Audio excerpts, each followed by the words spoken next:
আসসালামু আলাইকুম। আজকে আমি বর্তমান গুলশানে একে আছি।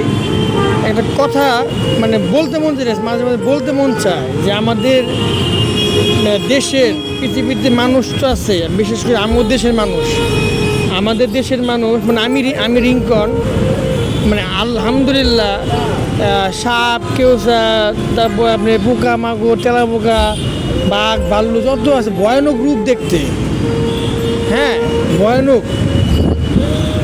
তারপর অগত্যা বেশি ভয় পাই আমি এখন বর্তমানে আমি মানুষ জাতির খুব ভয় পাই। আমার নিজের কাছে খারাপ লাগে। আমি আমি এখন মানুষ হইতে পারি নাই গা, মানুষ হইতে পারি নাই। তো এখন মানুষ দেখলাম ভয় লাগে। ওরা মানে পশুর চেয়ে অধম। ওদের ভিতরে মানে কিছু কিছু মানুষ আছে নাম উল্লেখ করলাম, ওরা পশুর চেয়ে অধম। মানে আল্লাহ সবার হেদায়েত দিক।